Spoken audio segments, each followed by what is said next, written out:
Welcome to the Coop Tank. I'm your host, Steve Cooper, coming to you from SuiteRecording in beautiful Mount Laurel, New Jersey. And I'm here with my producer, Joe Gangemi. And Joe, now I've not been down to the shore at all this summer. I have not gone down, but I'm going to Italy in 2 weeks. So I'm happy. So I've been holding out my travel. But now you're going down to, what, Ocean City this weekend? Ocean City, Coop, New Jersey. So what are you going to do down there? I mean, it's a dry town. What are you going to do? Well, I'm going to stay in a house with some of my best friends. It's something we do every year. It's a great time, never fails. And yeah, man, we like to walk the boardwalk. You know, we play some mini golf. We hit the beach, of course. I do a little bit of, body surfing. I'm not really like a real surfer, but body surfing is a lot of fun. And yeah, man, we just kind of party it up and have a great time. All right, well, watch out for the seagulls. Those things are ruthless. Anyway, tell us more about SuiteRecording. Absolutely. At SuiteRecording, we help brands and businesses to leverage the power of video content like podcasting, YouTube, to amplify their message and reach their audience efficiently and effectively. And we can help you with everything from planning that content to recording it, producing it, and publishing it.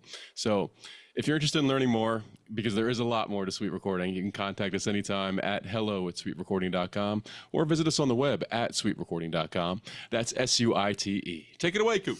All right, we have people know, like every 6 weeks I try to do an all-female panel, and the reason is because of my mom. Now, I've told this story before, but my mom, her parents were immigrants. She grew up in Northeast Philadelphia in the Tacony section, and she went to Temple University, and she graduated in 1952, but her major was marketing. And she was the only female in her class.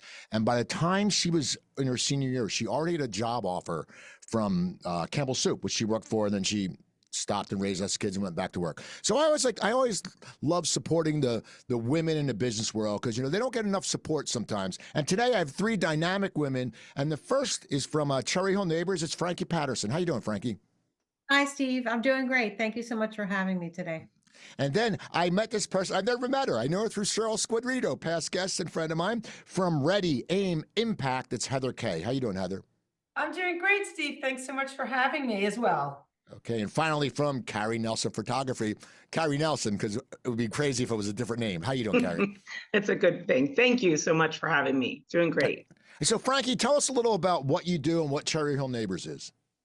Well, Cherry Hill Neighbors is a private community publication that brings together neighbors and trusted sponsors that make the magazine possible. And what we do is we tell stories about people in the community. So we've highlighted some amazing people and some amazing businesses. And I've been in it. I was in the What's Up Straight Out of Cherry Hill segment. I like that. I was like me and Ellie Honig, who later did my other podcast, Cooper Talk, because of that Cherry Hill connection. And Heather, tell us about what you do and how you got there. Yeah. I mean, that's what you do, not how you got there. We'll start with what I do. Great. So I work with individuals, I work with teams, and I work with organizations, and I help them leverage their talent to enhance their success, which ultimately means I help people understand what they do well and do more of it so that they can save time, they can make more money, however they decide to define success. Okay. And Carrie, tell us a little about your company. Yeah, so I'm a photographer. I'm a portrait photographer. I specialize in finished work. I like to take everybody from the beginning to the end, and we can install and hang your artwork. Specialize in dogs and families, but I also love doing business portraits, business photography to help our local community. Okay. So you're all pretty much entrepreneurs. When you think about it, you're all in business for yourself. So Frankie, what was your path to Cherry Hill Neighbors? I mean, Cherry Hill Neighbors is newer. So what was your path to start this magazine? So much like your mother, I graduated from Drexel, but not Temple, from Drexel. I started in a co-op at a company where I worked in the marketing department. And when my co-op with Drexel was over, I went and worked for them for 10 years, made my way up to the director of advertising/marketing in an in-house agency, left there when I had my second child, stayed home and raised my kids. Then I went back to work. I went back in the insurance industry because I figured, well, I'm returning to work. I probably should try to do something that has some kind of a niche, like a certification that you need so that I don't have to compete against everyone. So I did that for a little while. And then at that position, they asked me to go out and talk about, it was insurance, it was property and casualty, go out to a bunch of real estate agents and talk about what we do with the agency. I was honored. So I went out. And when I went into those presentations, I realized, gosh, I really miss this. The creativity of it, the meeting the people, this opportunity for Cherry Hill Neighbors came across my desk and I said, I'm going to do it. So that's where I am. That's how I got there. Okay, well, how about you, Heather? What's your path to, which I love the name, Ready, Aim, and I can't do the arrow. I can't say arrow, but it's Ready, Aim, Arrow, Impact. Well, I'm glad you like it because recently my father told me he didn't. And he said, how did you come up with this name? And I told him, he said, I wish you would have told me. I would have told you to pick something better. So Steve, I like you more than I like my father right now. The path I got here, like many of us, graduated with degrees and tried a couple of professions and just nothing really quite stuck for me, and then found myself in human resources. So I've been a human resources professional for the last 20 something years, did a lot of work in learning and development, morphed into talent management, which is what I say, it's the fun stuff about human resources, helping people grow, develop, learn who they are. Got a couple of certifications along the way, one of them being from Gallup, which is to be a Gallup certified coach. And that allows me to do the Clifton Strengths Assessment. And when I got laid off a couple of years ago, I said, what do I really want to do? And it was really focused on the strengths-based philosophy, which is helping people learn what they do well and getting them to do more of it. So that's kind of how I wound up here. Okay. And how about you, Carrie? How'd you end up in the photography business? Because, you know, a lot of people do photography as a hobby, but it's scary to take it to that next step. So tell me your path to Carrie Nelson Photography. Yeah, very true. And I was kind of that same person. It was a hobby. I was always interested in it, but it was literally taking care of the things that were important, taking care of family photos, putting them in little albums. But my schooling is really engineering, civil engineer, never really expected to even identify as an artist. And kind of also similar to your mom. So I really do appreciate that we have this women panel that you're doing. My first job out of school was in Chicago, and I was the first female, and that wasn't terribly long ago, but I was the first female put in the role I was in, and I was in a man's world, really. I did what I enjoyed it. I want to say I enjoyed it, but as time went on and I had children, those things became more important to me, and I focused on the photography. And then I had people asking me about it, and I said I didn't want to be the mom with a camera.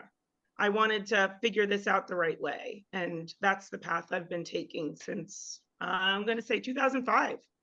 Okay. So, See, that's cool. yeah. That's very cool. So, okay. So you all seem happy. You know, you're all in a good mood. And now let's be honest, you know, sometimes, you know, and I always bring this up, we live in a life of a time where everything's a lot of times things are a facade. Everyone's like, oh, you know, I love my job. And I always say there could be a guy shoveling shit. Oh, I love my job. Well, maybe he does. Maybe he does. But be honest. We'll start with you, Heather. What do you love about your job?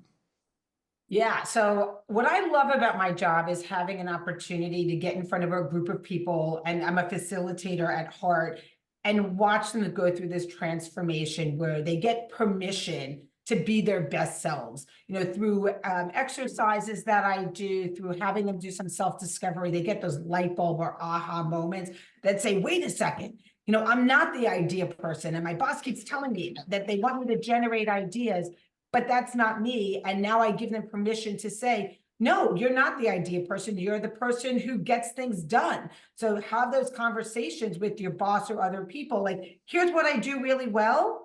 Let's make sure that you give me the opportunity to do what I do well. So for me, that just really lights me up when I get to see people have those aha moments. Okay. How about you, Carrie? What do you love? What do you love about doing photography? Well, I love capturing this moment in time and keeping that forever. It's not always easy. It's not required, right? We're not dentists. I can't tell you to come to me every 6 months. But when we have certain life changes or we have things that we really want to document, they're important.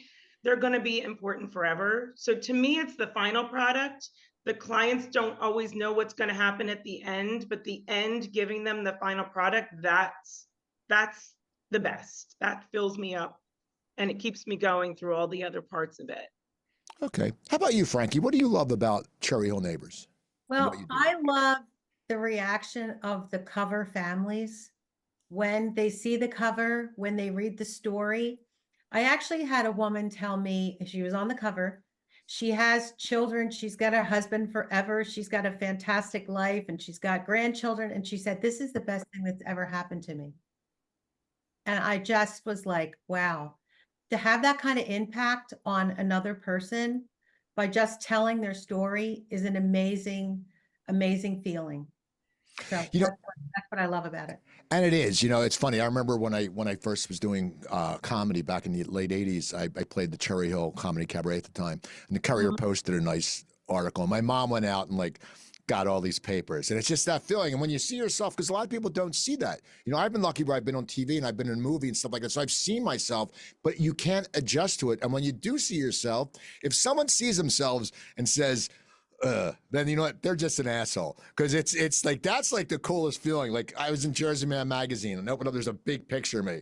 And I'm like, thank God it was a good picture of me. Else I would have been like, oh, you know, but so there's also one floating around from the early 90s. And I have, some people say it was a mullet. It wasn't. It was feathered hair, but we're going to say there. So Frankie, that's what you like about your job. So what do you not like about your job? I think what I don't like maybe is the business end of it. I like more of the creative end of it. The business end of it is a little bit difficult because, you know, we're at the whims of the economy, small businesses wanting, I help people to affordably brand like the big guys, but you still have to have those dollars to do the branding, you know, and so to track down and to do the sales when sometimes when, you know, the economy's a little tough or, you know, that kind of thing. And that's probably the hardest part of the job. Okay. How about you, Carrie? What do you not like? I mean, unless you take a picture of someone and they want to say, you know, make me look like Brad Pitt and they look like Abe Vigoda, you know, that's not going to help. Well, there's a throwback name, Abe Vigoda. I know. I always do throwback references. What do you not like about your job, Carrie? It's not that I don't like it, but it is the challenging part is almost in the same realm as where Frankie's was talking, but it's getting somebody to actually realize a photo, an image of them is important. And it is going to last forever. It's easy to say, oh, I want to take off 5 pounds. Oh, you know, it's going to be when I'm tan. I mean, I've heard everything you could possibly imagine. Life is short, no matter how long we live. And we can't go back and take the pictures that we didn't take. Once you have the photo, you are so excited. But to get somebody to that part takes a lot of time and patience on my part. Okay. How about you, Heather? What's something that you don't like about your job? So I agree with Frankie to some degree on the business aspect, but I think also what's frustrating is when I'm working with a team and the leader doesn't really follow through. I mean, you have all these people who are now learning a new way to think, learning a new way to behave. And like any behavior change, it takes practice. You can't come to something and be like, oh, I've got it. And now all of a sudden everything's different. You have to actually utilize it day after day. And when leaders see it, but then say, we're just going to go back to our old way of doing things. And then they expect to have a change come out of that, but they're not willing to put the time in.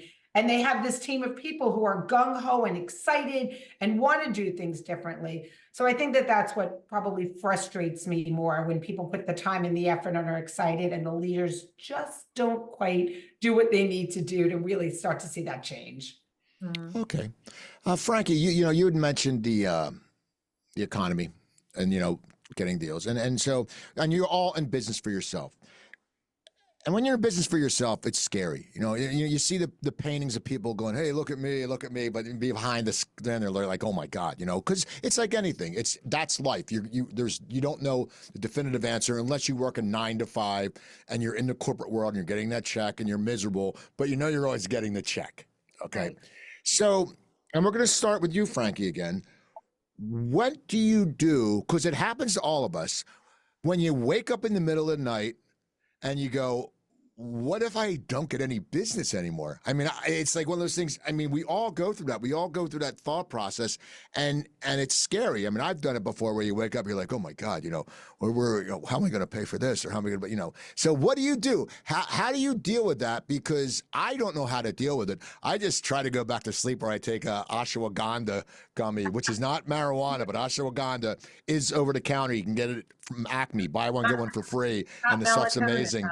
But what do you do, Frankie, when you wake up and in the middle of the night and you're like, oh man, you know, our business is okay, it's good, but what if it just disappears? Yeah. Well, this is what I've managed to do over the years. I was on that roller coaster for many years in both, you know, insurance world, because it's like, what if I don't get the calls? What if they don't write the business? What if they don't do this? And now in this position, I'm also in that kind of same spot. But you know what I have that really carries me through is I have faith. I have faith. I'm a Christian. I have faith. I believe.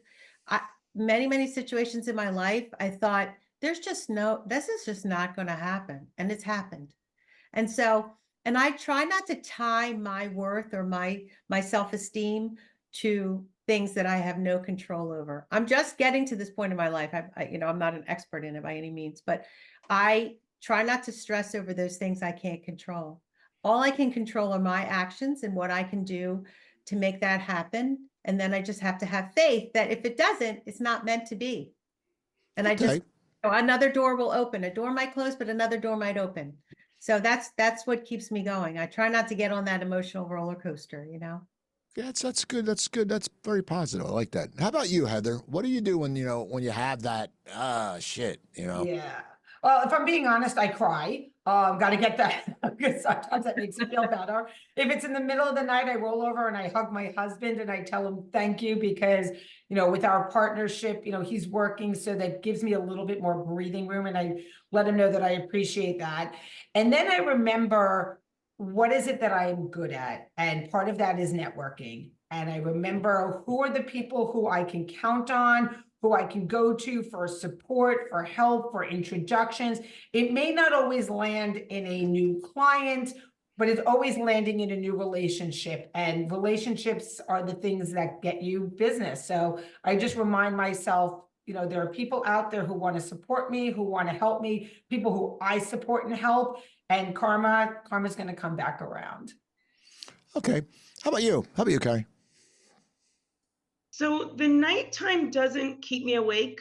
I'll be honest with that. I might walk in circles over and over again during the day. That might be my overthinking and worry. I try to go back to just being grounded, because yes, it's hard and it's not easy getting out there, having a few people say no, you got to go back out there, all the things. But I have a really great support group, even within my photography community. And that's been developed over the years. And of course, I pick the people that are going to have some positive impact on me. We don't need to all go down into the tunnel together. So, but yeah, like keeping the people that are in your industry close to you definitely helps me, gives you ideas. And to me, getting out of it is another connection with somebody, similar to what Heather said. Okay. One thing I like about having an all-female panel is I can delve into some questions that, you know, I can't ask when it's a mixed panel, because it intrigues me, because as I said, I come from a background in entertainment and in restaurants. So it was a very mixed life. I networked a little bit, but now, as you know, I have my networking groups. I network all the time. And sometimes, you know, my cocktails with Cooper, a friend of mine, she told me how, this is a few months ago, some guy was like asking her out, and I find that totally inappropriate. Like I'll be honest, you know, it's not Cocktails with Cooper dating service. Okay, I feel networking, you should go in, and maybe because my mom was a working professional and happily married, my mom would talk to anyone, but you know, I would never think of my mom getting hit on an event. So that being said, because it still happens, I see it all the time. And I unfortunately fall into the demographic of a creepy old white guy, because there is that demographic. But luckily, I have a beautiful wife, so I get to. Everyone knows I'm harmless, so it's good. But that being said, Heather, do you still think it's somewhat of a man's world in networking? And have you had any situations that have made you uncomfortable? Yeah, I mean, look, there is the good old boys club, obviously. Like, I'm not getting invited to golf with them, even though I do golf. But I think women have really started to turn that around by having a lot of women's groups. I was actually at a networking meeting recently, and we were talking about a women's networking group, and a friend of mine who's a male, not a creepy white male, but a white male, came over and said, it's not fair. What do you mean? He's like, you guys have all of these women's groups. Like, we then can't get in. You have all these women's leadership. And they said, well, yes, because the bar is already, you're here. Like, we're down here. We need to do some things to help us get, back up there. So yeah, I definitely think men are still kind of more looked at as more powerful. And I don't have the numbers, but if you look at the numbers of men who own businesses versus women who own businesses, the numbers are very, very skewed, even more so when you're looking for people of color. For me, I really haven't had any issues where I've been made to feel uncomfortable, because I can sort of do the guy thing, and I can push back. If somebody's trying to hit on me or do something, along those lines, I just push back on them and like kind of either crack a joke or kind of say something that makes them feel a little uncomfortable. And then they're like, oh, wait a second. Oh, that's not cool. I'm like, well, that's what you just did to me. So I've found it pretty workable for myself. I know other women haven't, but I've been able to keep myself in check. Okay, that's something that pisses me off too. That you have to do that. Like, you shouldn't have to do that. It's a networking event. No one's hitting on me. Of course they are. The ladies love me. If my wife's listening, but no, I'm saying, like, you shouldn't have to be subjected to that. That's my whole point about this, and it bothers me. How about you, Carrie? Because we network a lot together, and we know Dan Ninnerall, who's a sweetheart. We all know people who are just nice guys, and I think if someone was trying to be inappropriate, we would step up and say something. But do you notice it when you network? I don't know. I think everything seems to be pretty professional based. Like, yes, the more you network, then you become friends, and there may be questions that wouldn't be the same question you would ask somebody the first time you met, but they're not inappropriate. I don't know.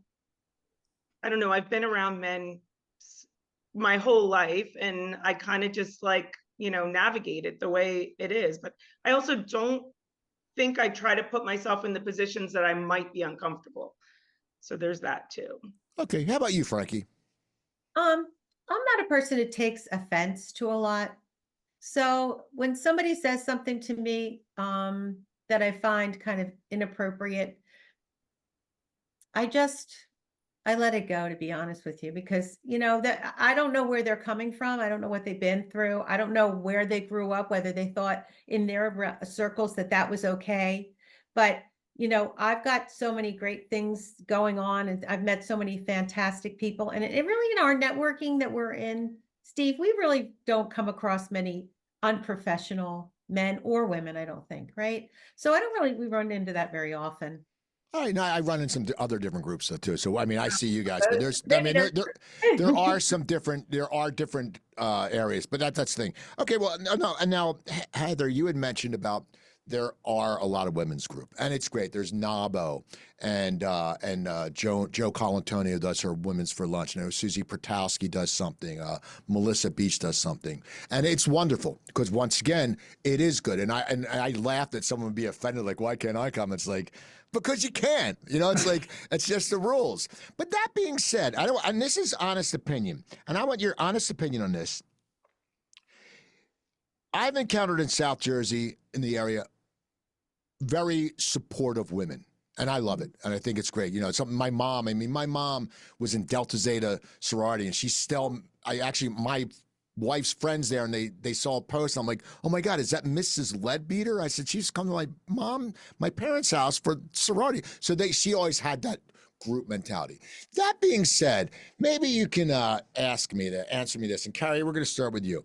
Women are very supportive of each other, but then why do other women always come out and try to rip Taylor Swift down or rip someone down who's being successful? Because I see it on Facebook when someone says, oh, I'm going to see the Taylor Swift concert, and someone's like, oh, who cares? Oh, not for me. But it's like that's someone who she's a role model. I mean, if I had a daughter, I'd be like, she treats her crew like, who gives her crew $100,000 bonuses? You know, every company, every city she goes into, she gives a huge donation to the food bank, but she doesn't ask for anyone to know. I mean, like hundreds of $1,000s. So why do you think, and what's Carrie, why do you think some women have the objective? Because as I said, I run into very supportive women here. So this is none of you, because you're all very supportive. But why do you think that some people do that? Why do you think some women will rip someone down? Not Taylor Swift, anyone who's in a successful level. Is it jealousy, or is it just, you know, because you think they would support them and do an uprising for them? Yeah. There's definitely some jealousy. There's like the thought of the things that bother you, they bother you for a reason, and you really need to figure out what that reason is. The knee jerk, oh, you think you're cool because you're going to go see Taylor Swift, which, by the way, I love her. And I've always loved her. When she was super little and people were giving her a hard time, then like she's just brilliant. But yeah, I think it's hard to say it or hear it when it happens to you, but it's really more about the person who's making that post than it is about the person who's like happy about what they're doing. Okay. I'm saying that correctly, right? I'm a little bit of a Swiftie. I'll admit it. I like the Swiftie. I have no problem saying that. I would even wear a T-shirt that said Taylor Swift. So anyone, if you want to send me a T-shirt, I'll wear it on the next show that says Taylor Swift. Frankie, how about you? What do you think it is? Because you've been in the man's world, you've been in different world. You've had different jobs like insurance and stuff like that, and and back then corporate was probably backstabbing somewhat. But what do you think it is? Yeah, there's women and men backstabbing there. So that wasn't a gender backstabbing exclusive. You know what I really think it is? I think women are in charge of resources from the time that we're born until the time we die. We are in charge of and acutely aware of resources. It's like sometimes when I call a customer service number and a woman answers the phone and I need a refund, I'm like, oh man, she's going to think this is coming out of her pocket. She's not going to give it to me because this is like, whereas you get a guy and he's like, yeah, sure. He's not afraid of what his boss is going to say. Whereas a woman always has to be correct in the lines, aware of all the resources. And I just think even resources for attention, sometimes women cross that line. They don't realize that it's easier to get your own attention when you're putting someone else down. You always feel better about yourself, in certain circumstances. So that's where I think that comes from. I think it's just a resource thing, believe it or not. I don't know that it's even malicious in the way that they do it. It's just the way that we're wired almost. And we really have to fight against that as a society and as a group of women. We really have to fight against that. All right. I never put people down who have hair. Okay. If someone has good hair, like I'll say John Stamos, man, what a gorgeous head of hair John Stamos has. Yeah. I sit there and I go, damn that John Stamos. Damn him. And Rob Lowe. God damn it, Rob Lowe. Gorgeous, handsome. He's like 65 and the hell with him. But I would never put him down because I support hair.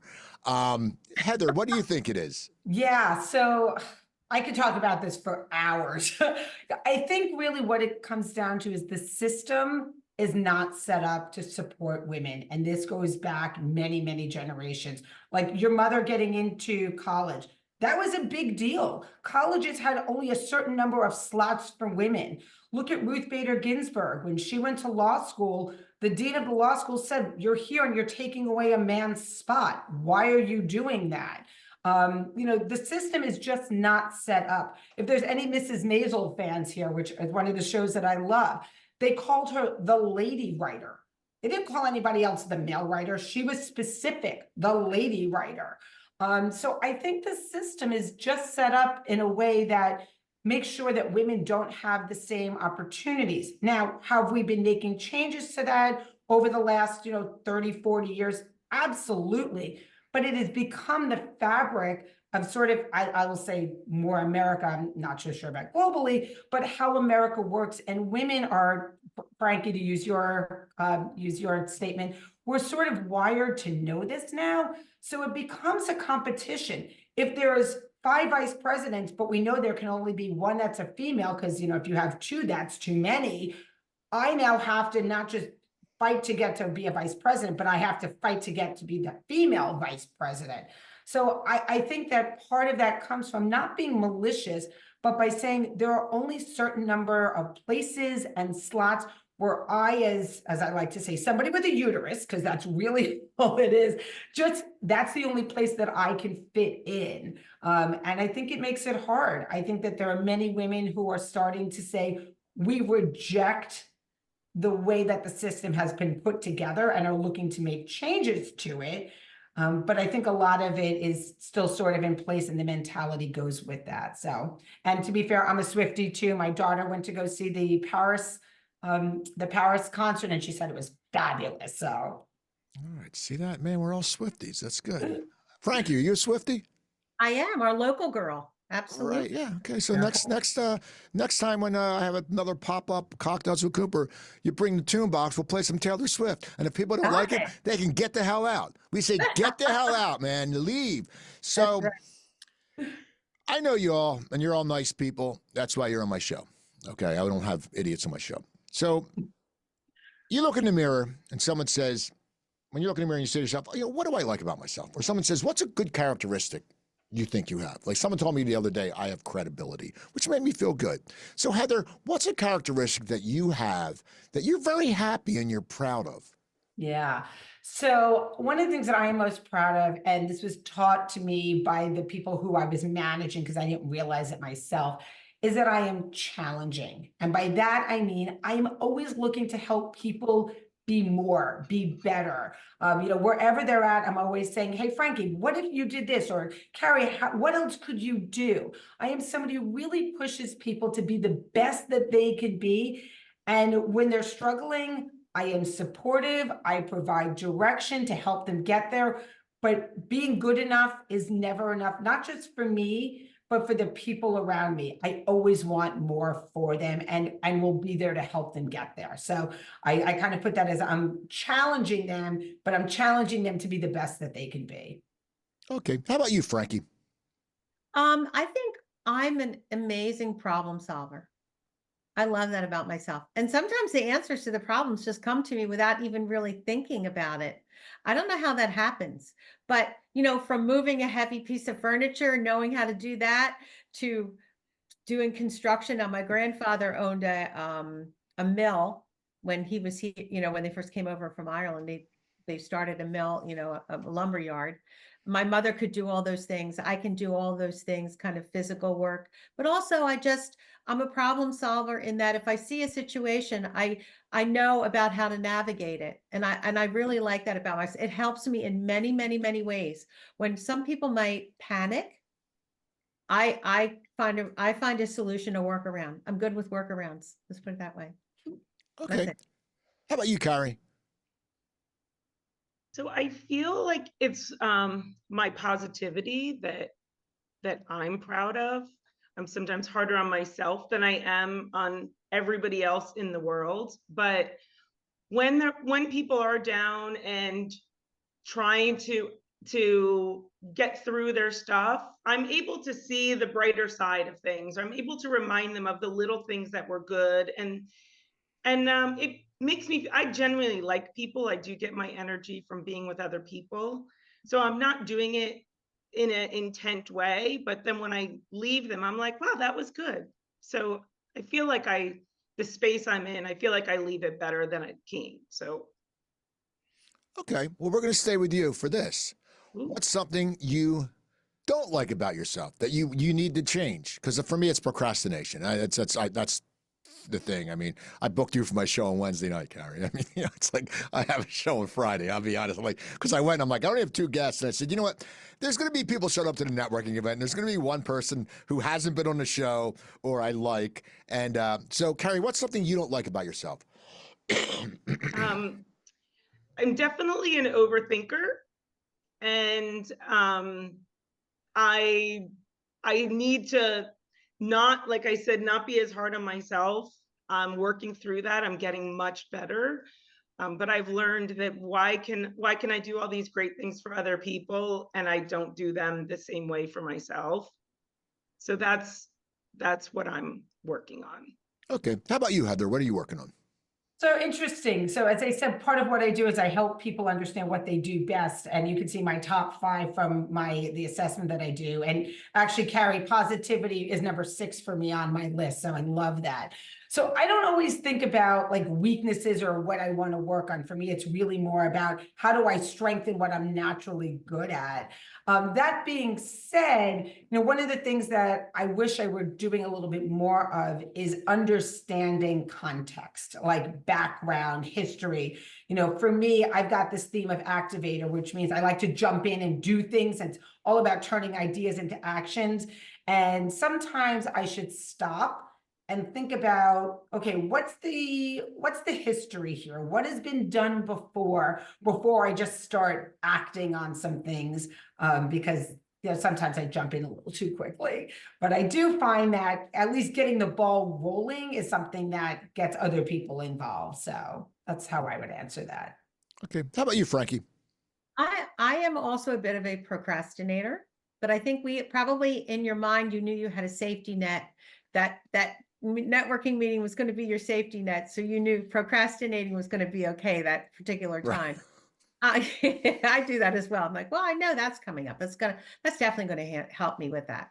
But also I wish I were more organized. What I do, it has a tremendous amount of follow-up. And, the key is follow up with so many different things that we work on, and organizing all of that follow-up and having, ways that you do it every single time the same way is difficult for me. And I'm working on that. I'm trying to simplify things so that my follow-up is a lot easier. And, I read the book Atomic Habits. So I'm working on trying to implement some of those things to make my life a little bit more streamlined. When you have ways of doing things, you have less stress, right? Because you know what you're doing when you're doing it. And that to me is my goal. Yeah. So I'm working on that. Mm-hmm. Okay. Now, I had mentioned my mom earlier, and through my life, I had many very important people in my life. Whether my mom, people I met through business, people I met through entertainment. There's always, there's people that stand out to you and they make a difference, and you remember them. I remember my high school English teacher. I wrote a funny paper, and he said, "Oh, and so that got me into the role of comedy." And I remember a guy in college who coaxed me to go on stage, and it worked, and I was thrilled from the high I got off performing. That being said, Heather, we'll start with you. Who is someone who's played an important role in your life, any time in your life, to who the person you are now is? That's a really good question. It's actually interesting. One of the people who's had such an impact on my life is somebody who I did not like. He was not a very nice manager, but he really opened up my eyes to a lot of other options from an HR perspective. He was a manager of mine, probably 15, 20 years ago. He had come from a much larger organization where they had invested money in human resources, where I was, we were just sort of nickel and diming everything to death, I would say. And he said, "Heather, have you looked at this program? Have you looked at this program?" And I hadn't. And I got certified on a couple of those areas. And that really changed my perspective, so that when I went on to other jobs, I started looking at other kinds of certifications, other kinds of programs that really could impact others. So I would say this one gentleman, again, wasn't a fan of his, but he really did open up my eyes to a lot of different ways of working, I would say. So. Okay. How about you, Frankie? I've been influenced by Tony Robbins. I've been reading and listening to Tony Robbins for 20 years. Mm-hmm. His methodologies, his, positive thinking, speaking of positive thinking, but not necessarily like, you go to the garden and say, there'll be no more weeds, no more weeds, no more weeds. That's not how it works, right? Just pivoting, looking at things like that. That's really been a place that I've looked to for guidance, and I think that's really, I've really enjoyed reading his books and following him, so that's probably one of my who's someone you actually know? Oh, someone I actually know, well, my mother too. My mother, I'm one of 10 children. My mother was widowed when we were little. She raised us by herself. She worked from 12 at night till 8 in the morning so that she could get up and get home, get us dressed for school. Then she would sleep while we were at school. And then when we came home, she would make dinner and then she would go to work. I mean, and my mother never complained, never complained. So she was a person that taught me just keep going, keep moving along and keep focusing on the positives, no matter how bad you feel. And of course, we live in a world where we're the top 5% of the entire global community, right? The way we live. We get in our cars, we go to fast food, we go to the restaurants, we have, so for us to even complain about stuff is kind of ridiculous in and of itself. But yeah, so, and my mother lived through the Depression. They combed their hair with a fork. They ate cherry pie because they had a pie out in the yard that they would go out, get cherries out of there and make cherry pie. That was their breakfast, lunch, and dinner, So yeah, she was a remarkable woman and funny as hell. So yeah, so I mean, she was just my inspiration, absolutely. She sounds badass, man. I'll tell you, that's like you hear that, it's like, man, like that's a badass. Now people complain, over everything, and here it's like, shit, that's amazing. And kudos to your mom. She was the Kudos to first her. programmer for the Navy. My mother Wow. never went to college, but learned how to program.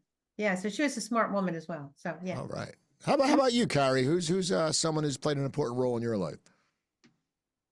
So when you asked that question immediately, my parents, both my parents, that could be an hour podcast of them for sure. Both very powerful influence. But the other person, and it wouldn't be somebody that you guys might know, but early on when I was learning my photography, there's a gentleman, his name is Gregory Daniel. He's out of Florida. He is just this amazing person. Grace, he's been president of the Professional Photographers of America during COVID. There's so much amazing things about him. And what the first class I took of his, and I've taken 2 others, but the first one, he listed people that were influencing him and why. And he did that. It was really nice that he did that. And even then I was like, he's on my list. He's on my list. So the photography world would know him. That's awesome. I have to have a good, if you're on Instagram, look up Zadran Wali, W-A-L-I. He's a great photographer. He's a friend of mine. Gorgeous guy. He's a model. And I'm like, damn, he's a good photographer. And he's like, I said, you still got the abs. I'm like, come on, man, you're over 50. How do you still have those abs? Pisses me off. Is he still as handsome as Rob Lowe is? You know what? We used to call him the Afghani JFK Jr. That's what we used to call him because he had that look. We only call him that at work.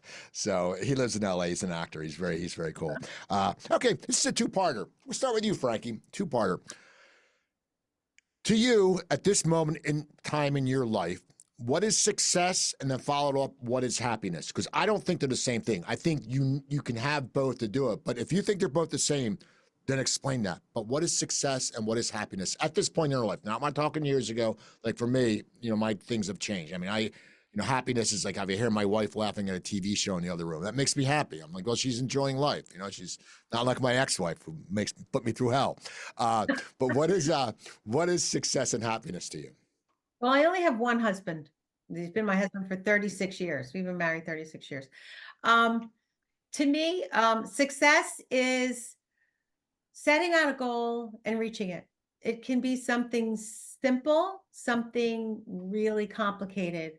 Just having the persistence to get there, that to me is success. Happiness is spending time with my family. I have 2 girls, one of which just had a baby, and I have a son and my husband, and we're all very close and we go on trips together and do things. And they want to spend time with me. That's also success, but also happiness. So that really makes me happy to do that. And I love playing golf. That makes me happy. All right. How about you, Carrie? Success, happiness? So I feel like success feels that I'm going to say comfortable in a way that your basic needs are met. we're not always comfortable, and we're not always that we're like, nothing needs to be reached further than we are right now. But when you're not in a spot of, am I going to have a house to live in, or is there going to be food on the table? To me, that's just a sense of feeling success. The happiness part is the connections and trying to enrich my life, because I can do the other things and have success and stability, but I might not be happy while I'm doing it.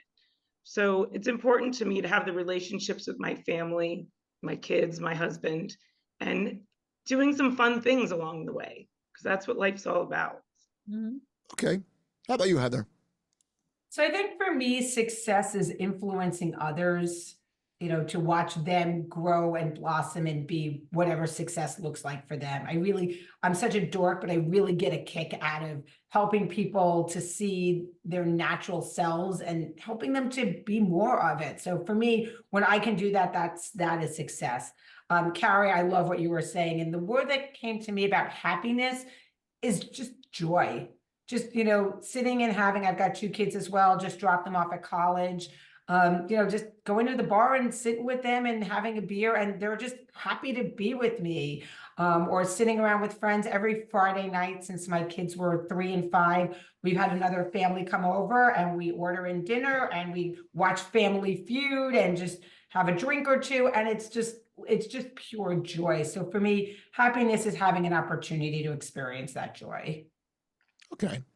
So I've met Frankie and Carrie through networking. I've met, as I said, Heather through Cheryl Squadrito, Yeah. who I met through networking. No, I didn't. I met her through her husband, Nigel. Anyway, we'll get off subject. But that being said, you know, and you guys came to my event the other night, and then it was fun. And, you know, when I started Cocktails with Cooper, when there wasn't a lot of people showing up, like 25 people, I was like, oh, I hope people show up. And then I was like, you know what? I don't give a shit, because people, if they're coming and they're making connections, that's what counts. And I think that's why I insulated myself with a good crowd. And that's what I love about, what I love about networking is connecting people. And I've been, you know, I've become a huge connector. You know, and that's just from, I think my mom taught me, you know, I'm like, just be nice. My old saying is, you know, when someone said, how are you good at networking? I said, just don't be a jerk. It's all it comes down to. And it's true. And that's, I love connecting. But for you, Frankie, what do you love about networking? Because you're out there pounding the pavement. You're out there networking all the time. What is it that makes you love networking? Because I think we all sometimes get a little bit of a burnout where you're like, I don't feel like going out. But what do you love about networking? You know, I have met so many genuinely kind, nice, professional people in networking.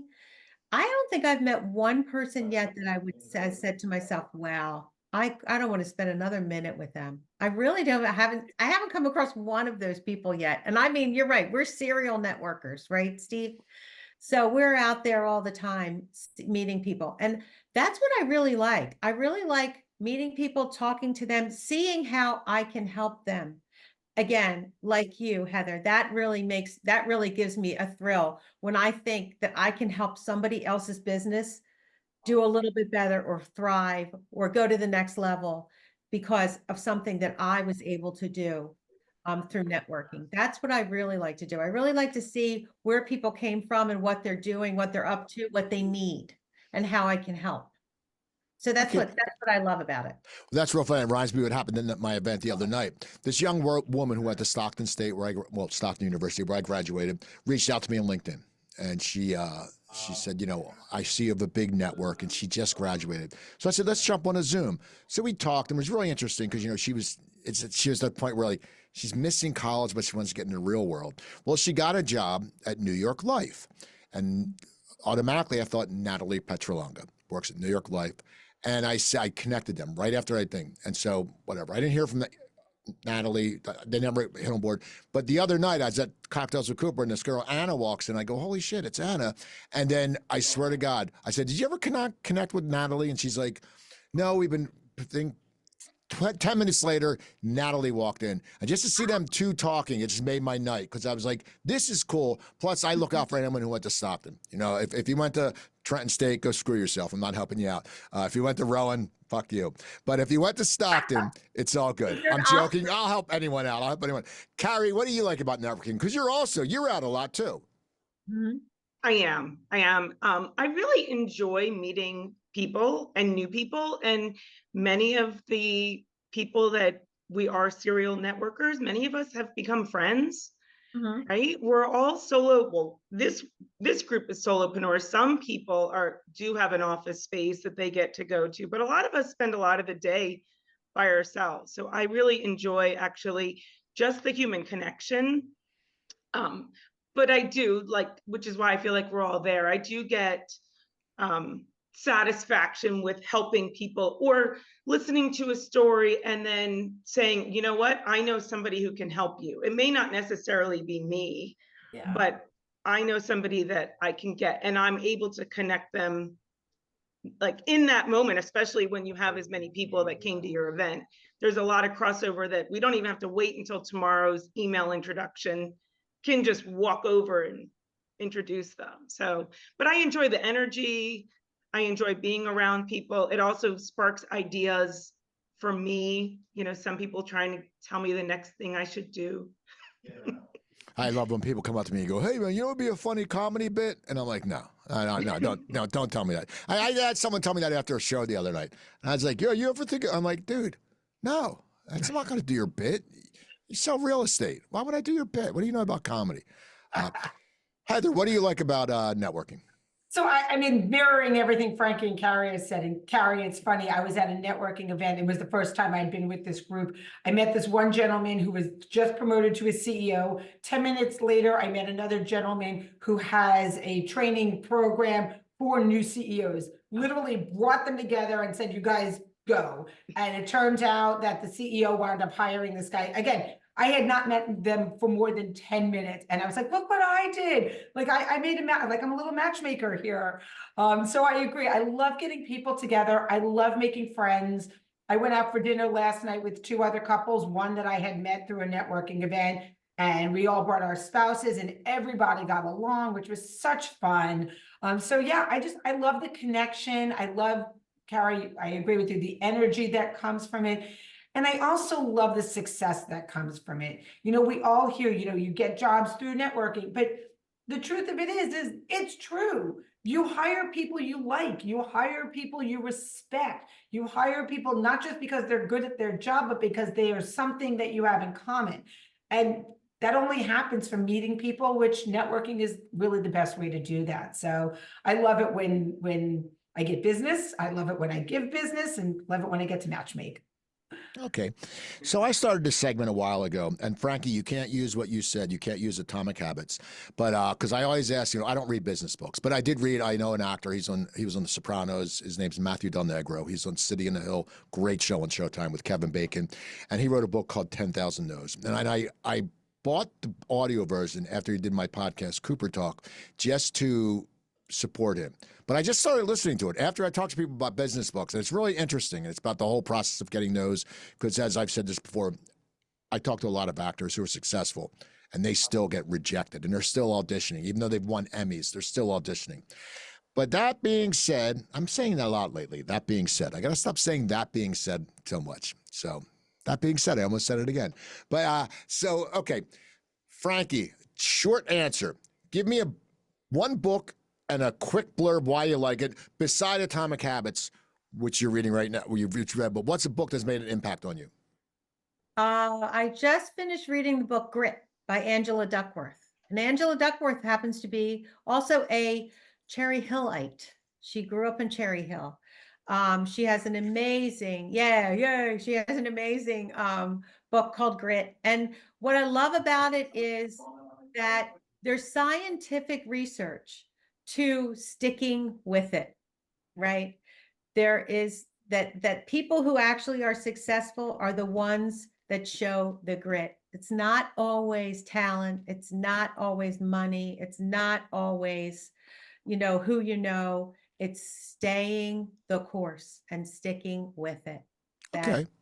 successful. It's good to know. How about you, Heather?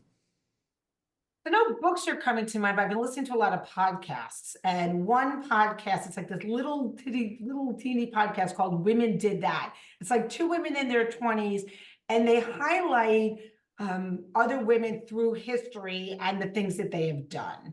And there's people there like Ruth Bader Ginsburg. I think Marie Curie is on there, but then they have all these like what I would call random people that I've never heard of. And I love it because it reminds me